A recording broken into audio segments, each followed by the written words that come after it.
People with possible ties to terrorism who aren't allowed on a plane shouldn't be allowed to buy a gun.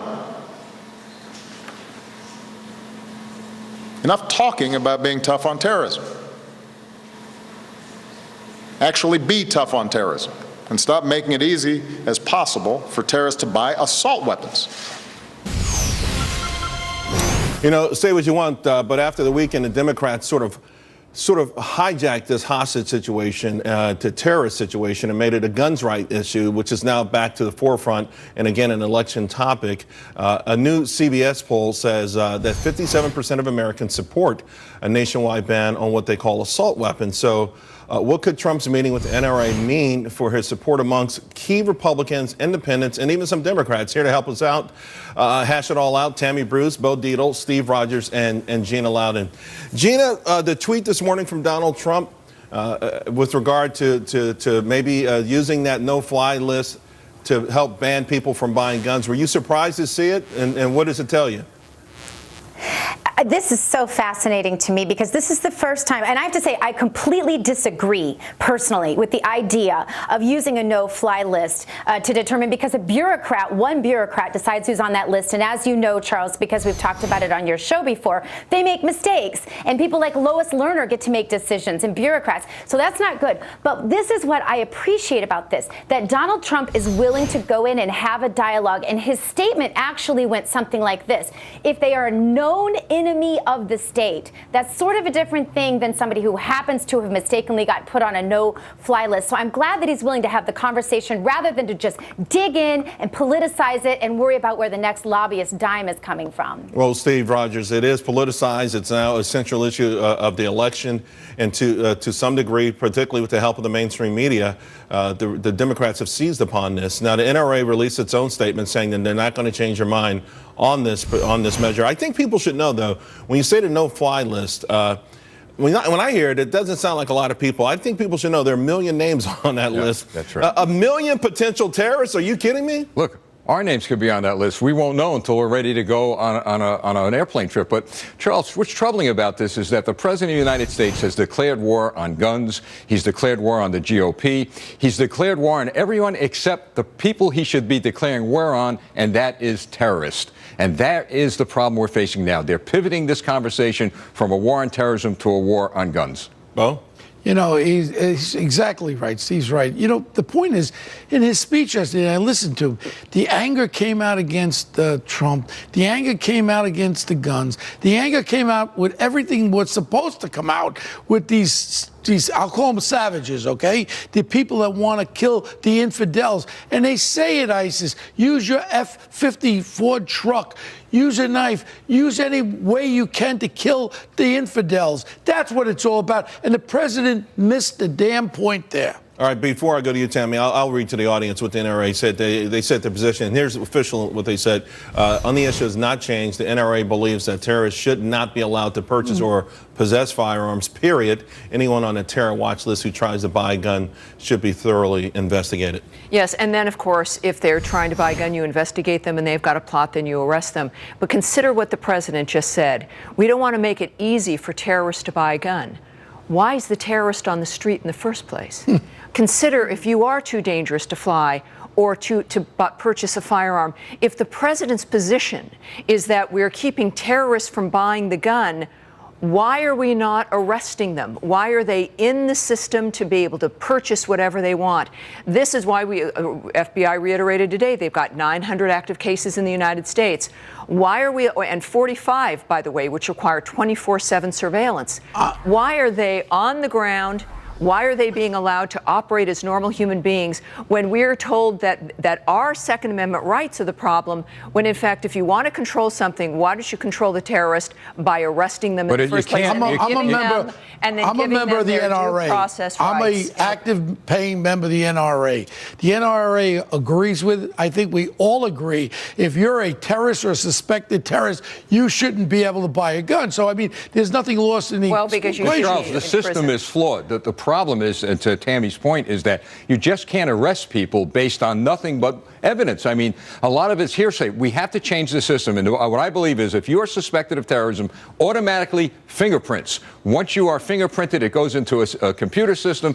If you're trying to buy a gun, if you're trying to get on a plane, you're at least under What about the investigation Republican for bill terrorism. that's focused on probable cause? Gina, some are saying there could be some sort of middle ground here that might have actually prevented what happened in Orlando over the weekend. Here's the thing, Charles. Nothing that the president is proposing, nothing that I've heard out of that side of the aisle would possibly have prevented what happened. All you have to do is look at what happened in Belgium, what happened in Paris, what has happened all across the world over the time that this president has been president, and you can realize that he is not looking at fixing the problems. It's time we had the conversations and cut the politics. And see, Hillary's not capable of that, Charles, and here's why. She has taken millions of dollars from manufacturers of the very same weapons that she's saying now that she wants to ban. And so nothing they say makes any sense. There's no consistency here. And this is about politics and money. Now, we're talking about also their answer is legislation against guns.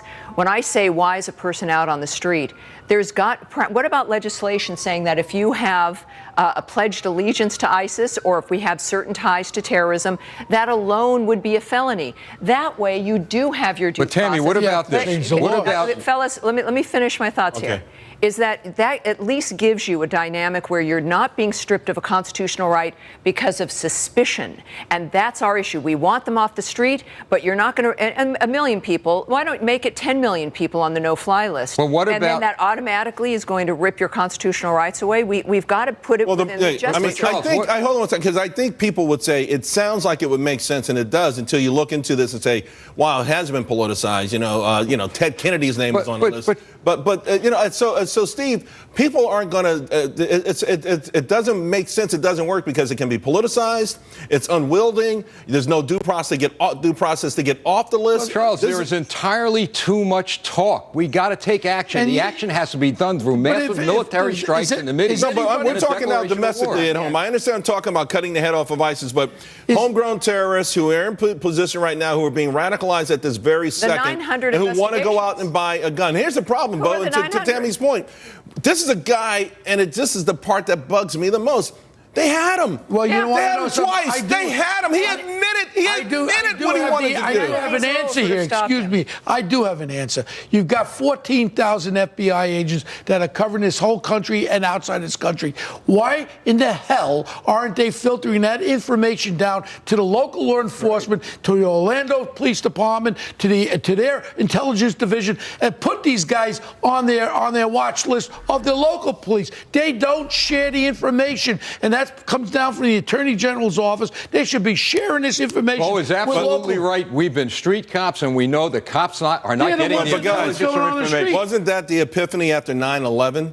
Yes. Wasn't that the epiphany? And it never happened. They do not share, and that's why Ray Kelly had his own intelligence division, because the FBI is not sharing. They should be sharing this with all the police departments. If I have that suspect in Orlando, I want to know. I got an anti-crime team. We're not doing anything that night. I want to watch this. Your best defense against terrorism is a street cop. He knows what's going on in the city. One thing that all of this discussion does not address is the fact that none of these proposed rules or keeping guns from people on the watch list would have stopped Orlando, because they did remove him from that watch list. And what we've done now is we're focusing on this gun dynamic when it was the FBI, because the co-workers said, or he said that their co-workers were Islamophobic. Sure. And that's why that's all that it took. Right. It keeps us from having that conversation about Comey, The watch about the list FBI, is and one about the thing. You have a president. watch list, that's a no-fly list. You have different lists. I'm talking about if you're a suspected terrorist and that guy was friends with the other guy that blew himself up, there's enough for me to keep my eyes on him, and they should never It was drop definitely the ball enough on to that. keep him on a variety of lists. Yeah. I mean, this is a person, there's no way in the world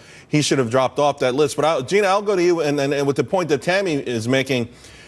If you watched television yesterday, not just, if you had the sound down today and yesterday and just flip the channels of all the major news organizations, all you saw were banners that talked about gun violence. All they talked about was gun. I didn't see one banner that said radical Islamic terrorist strikes again. I didn't see any banners like that at all. The mainstream media pushed this gun thing. The Democrats have taken it and run with it. So, you know, it's already going in the wrong direction. Yeah, the psychological component here is very important, and that's why the public has to be very astute in their observation of all the politics taking place here. The president moved to politicize this immediately rather than to take responsibility for what he hasn't done to prevent the deaths of more Americans. And in doing so, in continuing to politicize this, Charles, he ensured that there will be another terrorist attack. That's what he does. And to detract from his mistakes, he wanted to talk about the guns. We need to talk about the cause. We need to talk about the people who really committed the crimes, and we need to talk about common sense solutions, like so many that have been brought up on your show well, the today. bottom line, guys, we know that the president's going to deflect, but when you've got the mainstream media deflecting and also even the GOP getting off course, then we're definitely slippery slope has gotten more. Donald Trump has an opportunity here to reiterate this, though. All right. Well, we'll see what happens after his meeting with the NRA. It's going to be very, very interesting to see what happens there. Also, in the wake of last weekend's terror attack, which was at a gay club, some Republicans have